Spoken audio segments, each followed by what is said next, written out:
Welcome, friends. Thank you for joining me for my very first lesson video. It's a brand new year, and I really wanted to start sharing some of my knowledge and experience that I've picked up over the years behind the kit.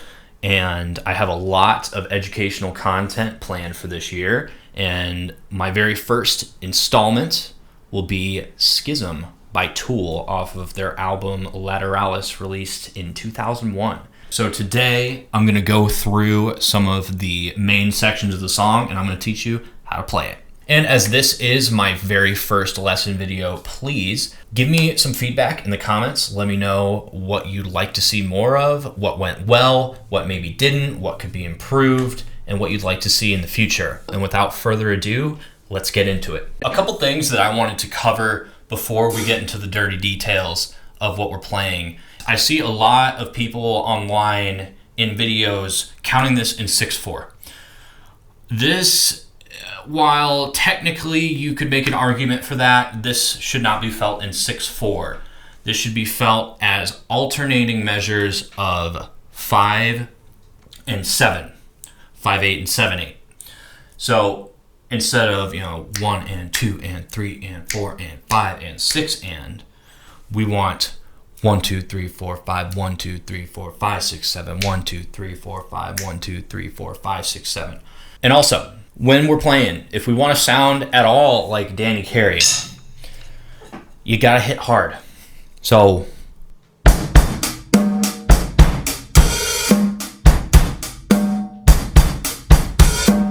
that's correct technically, but that sounds nothing like.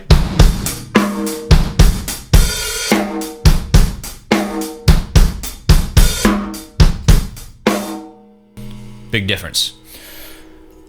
Go for the rim shots on the snare drum, and what I like to do is put the tip of the stick past the center of the drum head, and while I'm making contact with the rim for the rim shot, and that gives us a nice fat sound, but also with that crisp attack for the shot. And then lastly, you may have noticed the snares are off for this entire song. Sometimes it might be deceiving on the record, in the mix, because Danny's hitting the snot out of the drum, and it might sound like there's a snare in there, but it is not. It is snares off the whole way. So let's get into the first section.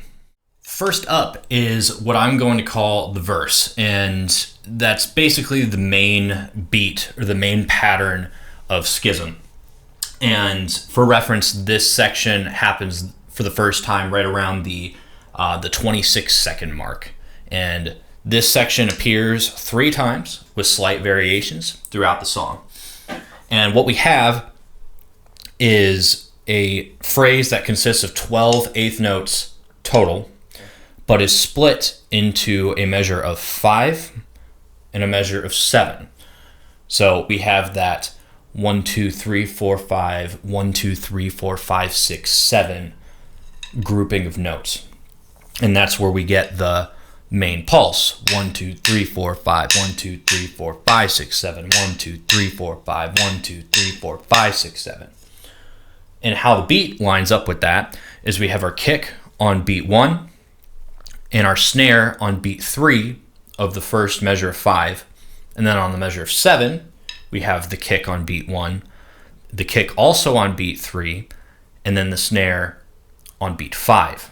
So how that sounds is 1, 2, 3, 4, 5, 1, 2, 3, 4, 5, 6, 7, 1, 2, 3, 4, 5, 1, 2, 3, 4, 5, 6, 7. And then we have a few open hi-hats and some pickup notes thrown in there.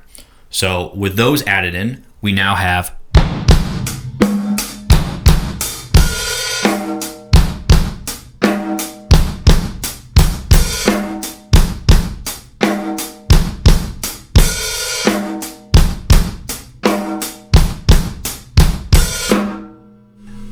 Okay, and those open hi-hats. So the first time around, that gets 2 beats, and on the turnaround, it only gets 1. So check this.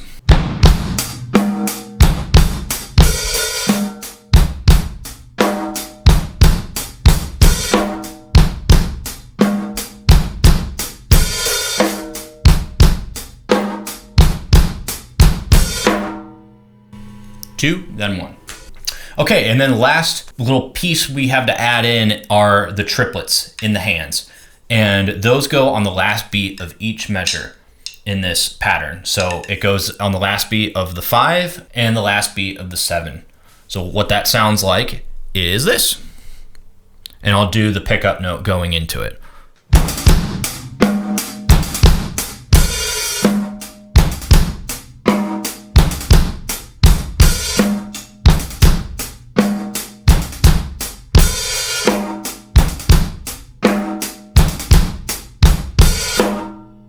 All right, and there you have it.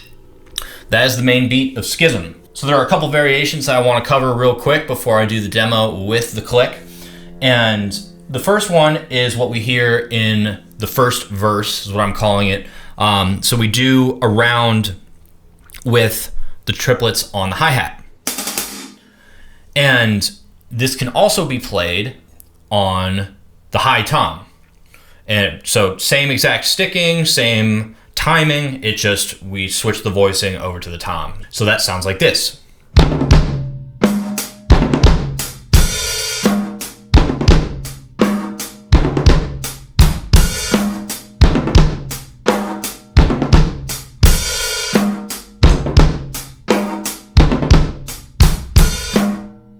And something I also want to note here is I'm doing a right, left, left sticking on both the tom and the hi-hat for the triplets.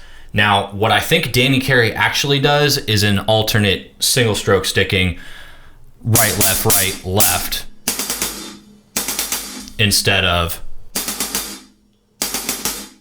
Now, I find it easier to do the double stroke on the left hand because in the second verse, and I believe in the third verse, there's little sassy, like, splashes or bells that he's hidden, so that gives you quick access to do that with your right hand, and you keep that steady eighth note. So this is what I'm talking about.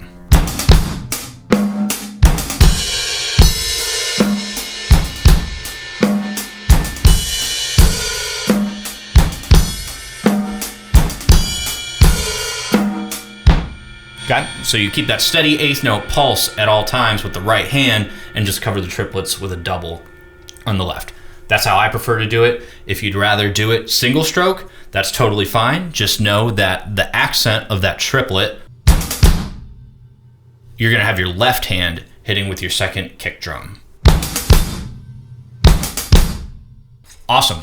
So I'm gonna play it once slowly with the click at 160 beats per minute, and that's going to be the eighth note subdivision, by the way. And then I will play it up to tempo at 214. And this song, I'm not entirely sure that it was recorded to a click originally. The tempo kind of ebbs and flows a little bit, but I'd say roughly 214, 215 area is going to be album tempo. So let's hear it.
So next up, we have what I'm calling the chorus section. For reference, this section occurs for the first time in the song right around the 120 mark. And again, this repeats 3 times throughout the tune. We have a measure of 6 instead of a measure of 5 now. We also have our measure of 7 though, so it's a total of 13 notes. 6, then 7. 1, 2, 3, 4, 5, 6. 1, 2, 3, 4, 5, 6, 7. 1, 2, 3, 4, 5, 6. 1, 2, 3, 4, 5, 6, 7. Sounds like this, very slowly.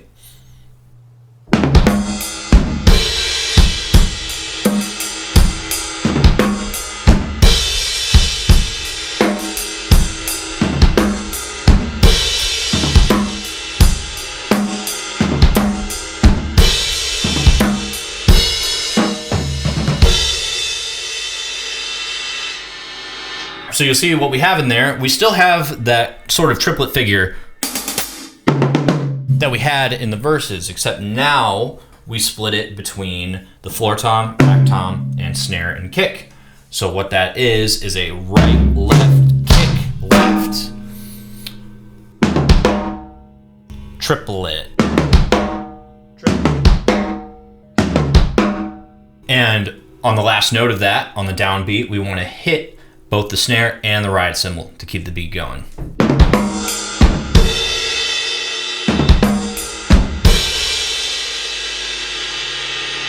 Okay, and so then there's also a part where we add an extra triplet in there for a little bit of a turnaround to, you know, kind of spice it up a little bit. And then we end it with just a simple catch the crash with the left hand.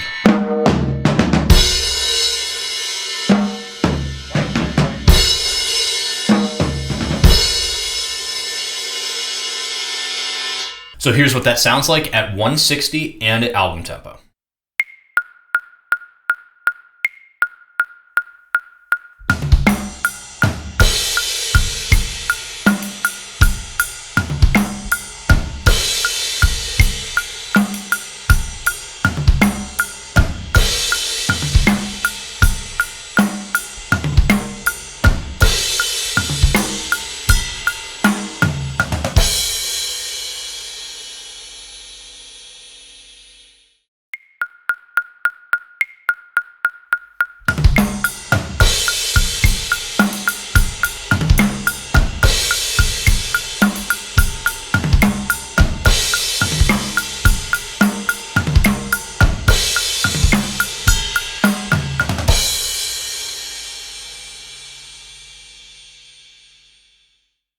All right, so the next section I want to cover is what I'm calling the interlude, and this occurs right around 2:16 in the song.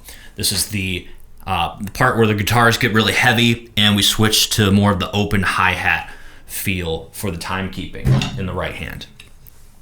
And this sort of inverts the pattern that we've had previously with the main beat. So now we have still 12 total beats, 12 eighth notes, but we now have a measure of 7 in front of a measure of 5. So 1, 2, 3, 4, 5, 6, 7, 1, 2, 3, 4, 5. And very slowly, that sounds like this.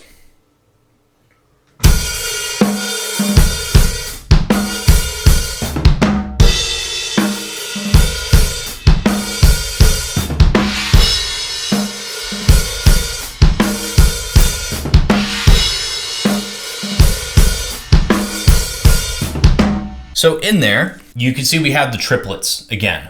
Same pattern as from the chorus. So it's going to be that right left kick with the left hand on the snare. And I will either match it with a right hand on the China cymbal or on the floor tom. So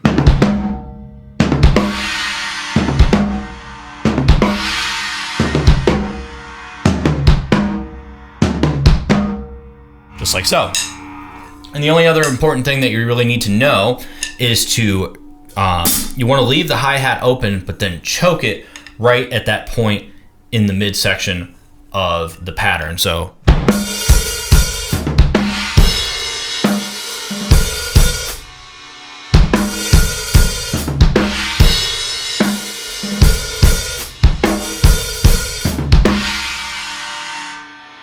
that choke right there in the middle, and then just before the triplet is really going to add a little bit of character, a little bit of movement, and some tension to the groove. Now here's the interlude at 160 BPM and at album tempo.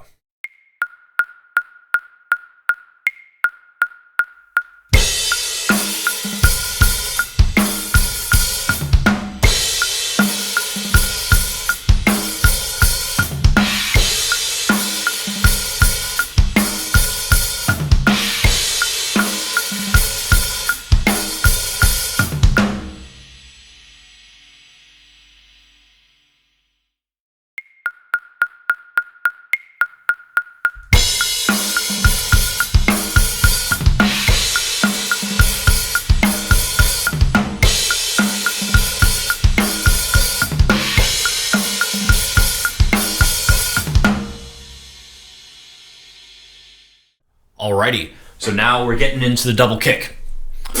This is going to be the first half of the outro that starts right around 5:58 in the song.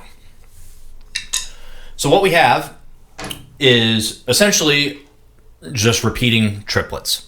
And the first note of each triplet is going to be with our right hand. Sometimes we'll use the left, but for now we're just going to do the right. And then the last two notes of the triplet will just be a right foot, left foot. And those together create a triplet like so.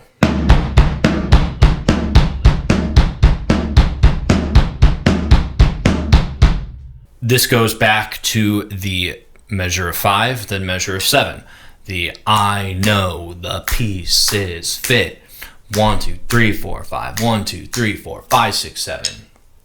And that is when we add the left hand on the toms and sort of flam. I hit them at the same exact time. I don't technically flam it, but you can flam it, offset them a little bit if you want it to have that little bit of a beefier sound. Personally, I think it sounds better just hitting at the same time on two different toms. Keep it very clean. So we have the toms accents following the vocal in the main beat of the song, that heartbeat again, the I know the pieces fit.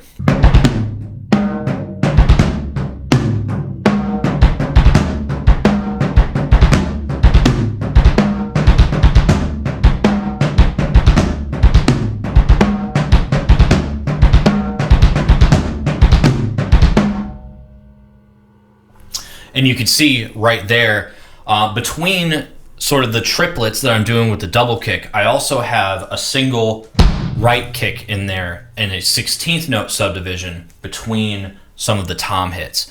And that's how Danny Carey kind of builds this pattern as we go through the I know the pieces fit. As that repeats, we start adding more and more of the double kick versus the single kick in a 16th note between those floor tom hits. And I will demonstrate that. And I'll gradually keep adding those triplet 16ths with the kick in there.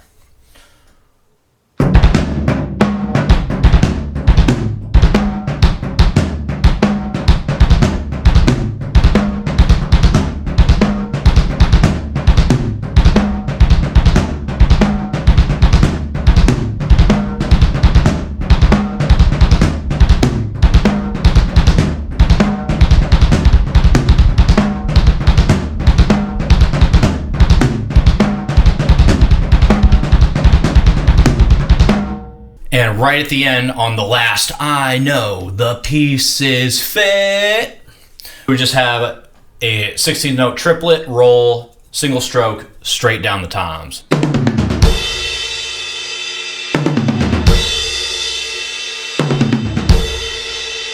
In context,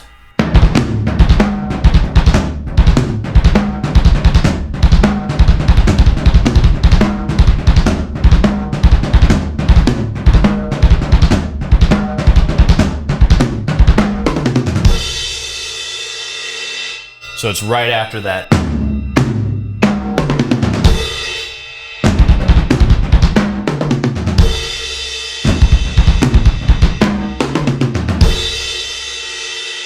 right.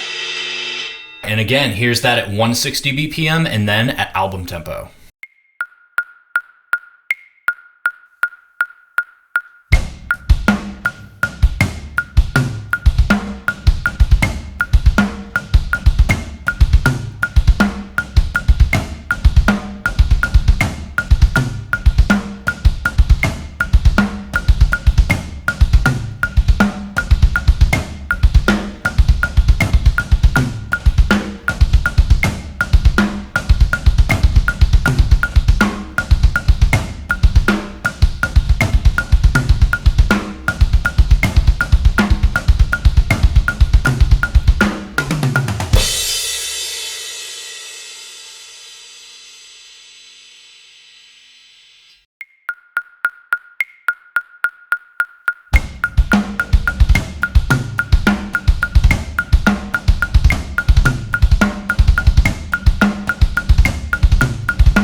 right, my friends, we are on the home stretch. This is the last half of the outro of the song, and this picks up right about 6:24, and this occurs right after the tom roll that we just did in the last section.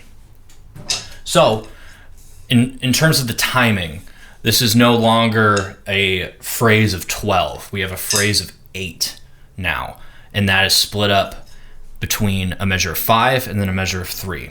We could technically count this in 4/4 if you really wanted to, just, a straight quarter note, but it doesn't really match, in my opinion, the feel of the pattern. I like the 1 2 3 4 5 1 2 3 1 2 3 4 5 1 2 3 1 2 3 4 5 1 2 3 1. I think it matches the accents and what the rest of the band is doing, and that's how I would suggest you count this. So what we're doing on a very basic level is we're still keeping time on our floor tom and doing our accents with the snare and the cymbals. We also have one kick drum in there. Much easier to show you than to explain it. Here it is.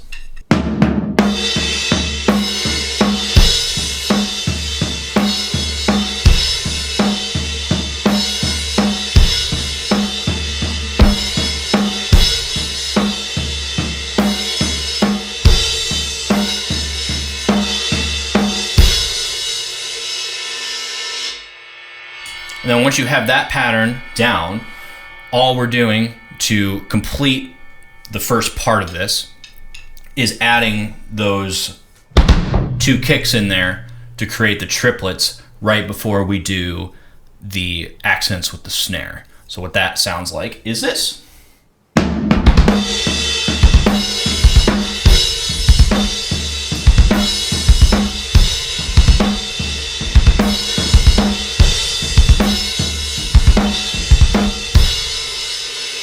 Then we just move down to the toms.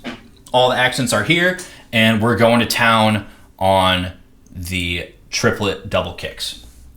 And we're just going to keep that going steadily now. And so the tom pattern, again, this is still in that 5, then 3, for a total of 8 eighth notes in a phrase. So...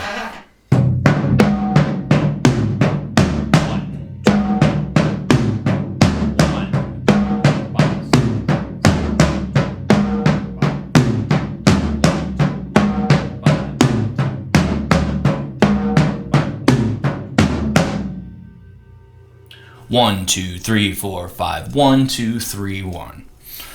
And I also find it feels a lot better to accent the beginning of each phrase on this low floor tom. So 1,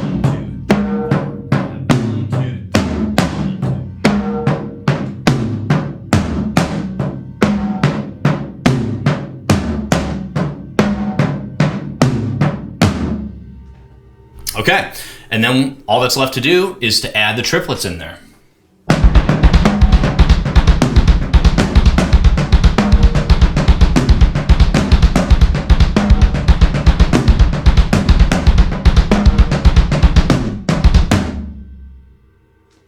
And then he ends it there. I like to take a little pause in the triplets. So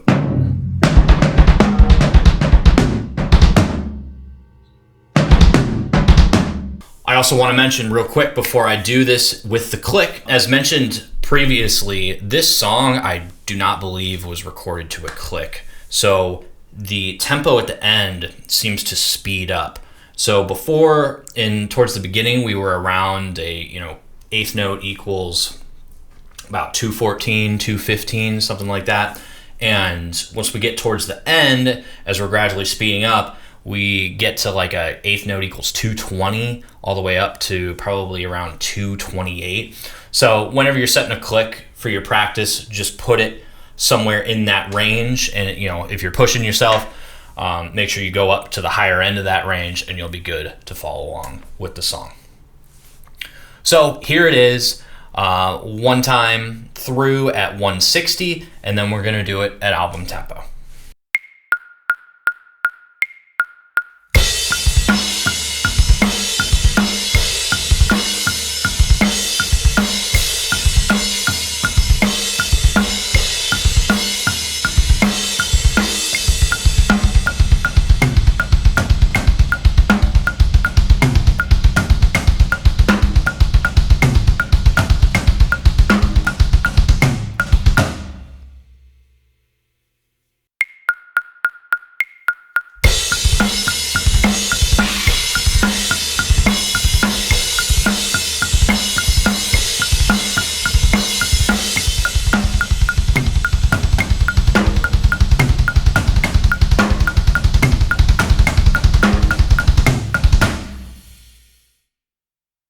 All right, friends, that is all I have for you today. I really hope you enjoyed it and found it useful. Hopefully you're well on your way to learning Schism.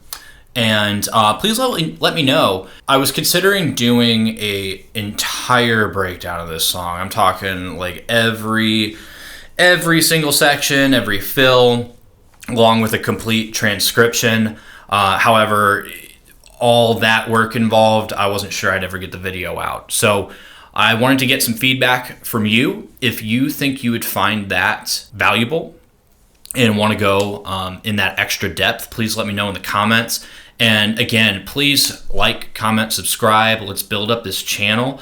I'd really love the opportunity to get out to more people and to share what I know with a broader audience and spend more time creating content like this and sharing it with all of you. So once again, thank you for sticking with me this long, and we'll see you in another one soon. Have a good New Year.